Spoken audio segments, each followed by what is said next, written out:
नमस्कार दोस्तों, एक और वीडियो में आपका स्वागत है। इस वीडियो में हम नाव और धारा के क्वेश्चन सॉल्व करेंगे और ये इसका पार्ट 3 है। आप जा करके पार्ट 1 और पार्ट 2 भी देख लीजिए, जिससे आपको ये वीडियो काफ़ी अच्छे तरीके से समझ आ जाए। तो चलिए वीडियो को शुरू करते हैं। पहला क्वेश्चन लिखा हुआ है, अर्जुन को धारा के विपरीत दिशा में 40 किलोमीटर तैरने में 5 घंटे लगते हैं, जबकि उसे धारा की दिशा में 24 किलोमीटर तैरने में 2 घंटे लगते हैं। स्थिर जल में तैरने की गति बताइए। मतलब हमें अर्जुन की शांत जल में स्पीड बतानी है कि वो किस गति से तैरता है। तो सबसे पहले हम देखेंगे कि विपरीत दिशा में उसे 40 किलोमीटर तैरने में 5 घंटे का समय लगते हैं। तो विपरीत दिशा को बोलते हैं अप स्ट्रीम। अप स्ट्रीम में क्या है कि 40 किलोमीटर जाने में उसको 5 घंटे का टाइम लगता है। ये हम बेसिकली इस फार्मूले से निकाल रहे हैं, speed equal to distance upon time से। तो हम देख रहे हैं कि अप स्ट्रीम में उसकी स्पीड क्या होगी। तो ये आ जाएगा 8 किलोमीटर पर आवर। दूसरा दिया हुआ है कि धारा की दिशा में 24 किलोमीटर जाने में 2 घंटे लगते हैं। तो धारा की दिशा को बोलते हैं डाउन स्ट्रीम। तो 24 किलोमीटर जाने में 2 घंटे का टाइम लगता है, तो उसकी स्पीड क्या हो जाएगी, 12 किलोमीटर पर आवर। अब हमसे पूछा क्या गया है कि स्थिर जल में उसकी स्पीड बताइए। तो स्थिर जल में हम अगर व्यक्ति की स्पीड x मान लेते हैं, तो x निकालने के लिए क्या करते हैं कि दोनों को जोड़ करके आधा कर देते हैं। दोनों को जोड़ देंगे तो 12 8 20 हो जाएगा, और 20 का आधा करेंगे तो 10 किलोमीटर पर आवर। ये हमारे क्वेश्चन का आंसर हो जाएगा। अगर यहीं पर क्वेश्चन हमसे ये पूछ लेता कि धारा की चाल बताइए, तो धारा की चाल हम निकालने के लिए क्या करते, इनको हम माइनस करके आधा कर देते। यानी कि 12 में से 8 घटा देंगे, 4 आ जाएगा, और 4 का आधा करेंगे तो कितना आ जाएगा, 2 किलोमीटर पर आवर। लेकिन क्वेश्चन में हमसे क्या पूछा गया है, अर्जुन की चाल। तो अर्जुन की चाल क्या हो जाएगी, 10 किलोमीटर पर आवर। यही हमारे क्वेश्चन का आंसर हो जाएगा। दूसरा क्वेश्चन लिखा हुआ है, एक नाविक धारा की विपरीत दिशा में 2 किलोमीटर की दूरी 1 घंटे में तय करता है। तो विपरीत दिशा को बोलते हैं अप स्ट्रीम। अप स्ट्रीम में क्या है कि 2 किलोमीटर की दूरी 1 घंटे में तय कर रहा है, मतलब उसकी स्पीड क्या हो जाएगी, 2 किलोमीटर पर आवर की। आगे लिखा हुआ है कि धारा की दिशा में 1 किलोमीटर की दूरी 10 मिनट में तय करता है। तो धारा की दिशा को बोलते हैं डाउन स्ट्रीम। 1 किलोमीटर की दूरी वो 10 मिनट में तय करता है। अब इस 10 मिनट को घंटे में बनाने के लिए हम 60 से डिवाइड करेंगे। अब 60 यहाँ पे नीचे लिखेंगे, वो ऊपर चला जाएगा। तो ये हो जाएगा क्या, 60/10। इसको काटेंगे तो कितना आ जाएगा स्पीड, 6 किलोमीटर पर आवर की। क्वेश्चन में हमसे पूछा गया कि शांत जल में नाविक की चाल बताइए। तो नाविक की चाल को हम x मान रहे हैं। तो x निकालने के लिए क्या होता है कि दोनों को जोड़ करके, यानी कि अप स्ट्रीम और डाउन स्ट्रीम की जो स्पीड होती है उसको जोड़ करके आधा कर देते हैं। तो 6 में 2 जोड़ेंगे 8, 8 का आधा करेंगे तो 4 किलोमीटर पर आवर इसकी स्पीड हो जाएगी नाविक की। यहीं पर क्वेश्चन अगर हमसे पूछ लेता कि हमें धारा की स्पीड बताइए या फिर नदी की चाल बताइए, तो धारा की स्पीड निकालने के लिए हम क्या करते, इसको माइनस करके आधा कर देते। डाउन स्ट्रीम से अप स्ट्रीम को माइनस करेंगे, 6 में से 2 को माइनस करेंगे तो 4 आएगा, और 4 का आधा कर देते तो 2 किलोमीटर पर आवर। ये आ जाती है धारा की स्पीड। ये हमारे क्वेश्चन का आंसर हो जाएगा। तीसरा क्वेश्चन देखते हैं।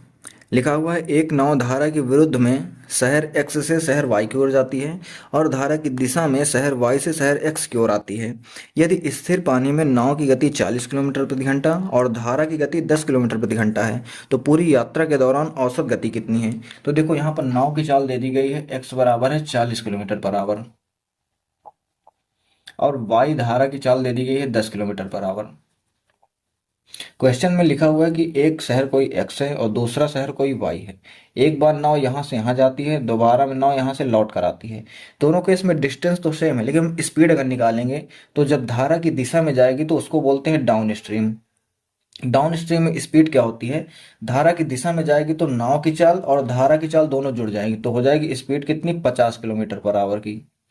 और वही धारा के विपरीत दिशा में आने में क्या होगा कि धारा रोकेगी, यानी कि 40 किलोमीटर व्यक्ति की स्पीड है और 10 किलोमीटर का अगर विरोध आएगा तो कितनी स्पीड हो जाएगी अप स्ट्रीम की, ये हो जाएगी 30 किलोमीटर पर आवर की स्पीड। तो ये हो जाएगी जो है स्पीड है दोनों। अब जो औसत चाल होती है, यानी कि एवरेज ऑफ स्पीड होती है, इसका फार्मूला डायरेक्ट होता है 2s1s2 अपान s1+s2। ये तब होता है जब डिस्टेंस बराबर होती है। अब दोनों को इसमें देखो x और y के बीच की डिस्टेंस तो सेम ही रहेगी, तो हम इस फार्मूले का डायरेक्ट यूज करेंगे। और यहाँ पर s1s2 क्या हो जाएंगे, 50 किलोमीटर और 30 किलोमीटर। तो इसको हम वैल्यू पुट करेंगे तो 2 इंटू 50 इंटू 30 और डिवाइड बाई 50 + 30 कितना हो जाएगा, 80। 0 से 0 कैंसिल हो जाएगा, 2 से काटेंगे इसको तो 4 बार में जाएगा, फिर से 2 से काटेंगे तो ये 25 बार में जाएगा। तो ऊपर आ जाएगा 25 × 75 और नीचे आ जाएगा हमारा 2। 75 को अगर 2 से डिवाइड करें तो कितना आ जाएगा, 37.5। ये हमारे क्वेश्चन का आंसर हो जाएगा किलोमीटर पर आवर। ये हो जाएगी एवरेज स्पीड। लास्ट क्वेश्चन देखते हैं। लिखा हुआ है धारा के विपरीत दिशा में चल रही एक नाव को एक दूरी तय करने में 8 घंटे 48 मिनट का समय लगता है। तो टाइम यहाँ पर पहले कितना दिया हुआ है, 8 घंटे 48 मिनट का, 8 घंटे 48 मिनट। आगे लिखा हुआ है जबकि धारा की दिशा में आरंभ बिंदु पर लौटने में 4 घंटे का समय लगता है, यानी कि धारा की दिशा में जब आता है तो उसको टाइम कितना लग रहा है, 4 घंटे का।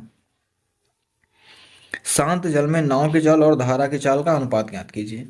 अब देखो इसको हम कैसे करेंगे क्वेश्चन को। सबसे पहले तो इसको हम जो है चेंज करेंगे थोड़ा, 8 घंटे 48 मिनट को हम घंटे में चेंज करेंगे। तो 8 घंटे को क्या हम लिख सकते हैं, 8 घंटे को 8 घंटे हम रहने देते हैं, और प्लस 48 मिनट को हम लिख सकते हैं 48/60 घंटे, ये घंटे हो जाएगा। 12 से काटेंगे तो 12 चौक 48 और 12 पंचे 60, ऐड कर देंगे तो 8 5 40, 4 कितना हो जाएगा 44, और बटे कितना हो जाएगा 5, इतने घंटे आ जाएंगे। अब यहाँ पर आप क्वेश्चन को थोड़ा समझिए, इसको हम रेशियो मेथड से कैसे लगाएंगे। लिखा हुआ है कि दोनों में एक बार जा रही है नाव, एक बार वापस आ रही है, तो इसमें क्या हो जाएगा, डिस्टेंस कांस्टेंट हो जाएगी। तो हम फार्मूला देखते हैं speed equal to distance upon time का। जब डिस्टेंस कांस्टेंट होती है तो स्पीड और टाइम एक दूसरे को उल्टे हो जाते हैं। अब दोनों केस में, अप स्ट्रीम में और डाउन स्ट्रीम में, अगर हम टाइम का रेशियो देखते हैं तो पहले केस में देखो अप स्ट्रीम में टाइम कितना लग रहा है, 44/5 घंटे का, और डाउन स्ट्रीम में टाइम कितना लग रहा है, 4 घंटे का। इनका रेशियो अगर निकालेंगे तो 4 से ये कट जाएगा 11 बार में, और ये 5 उधर चला जाएगा तो यह आ जाएगा 11/5 का। अब यहाँ पर क्या हो जाएगा, 11/5 का इनका टाइम आ जाएगा। स्पीड जो हो जाएगी जस्ट इसकी उल्टी हो जाएगी, स्पीड क्या हो जाएगी 5/11 की। अब हमें क्या बताना है, हमें बताना है कि धारा की चाल और नाव की चाल का अनुपात। तो नाव की चाल अगर हम x मान लें, धारा की चाल अगर हम y मान लें, तो x की वैल्यू निकालने के लिए इन दोनों को जोड़कर आधा कर देते हैं। तो जोड़कर आधा करेंगे तो 11 और 5 कितना हो जाएगा 16, 16 का आधा करेंगे तो 8 आ जाएगा। और y की चाल यानी धारा की चाल निकालने के लिए माइनस करके आधा करेंगे तो 11 में से 5 घटाएंगे तो 6, 6 का आधा करेंगे तो 3। तो रेशियो कितना आ जाएगा हमारे पास, 8/3। ये हमारे क्वेश्चन का आंसर हो जाएगा। अगर वीडियो अच्छी लगी हो तो वीडियो को लाइक करके चैनल को सब्सक्राइब कीजिए, और नेक्स्ट वीडियो आपको किस टॉपिक पर चाहिए ये हमें कमेंट करके ज़रूर बताइए।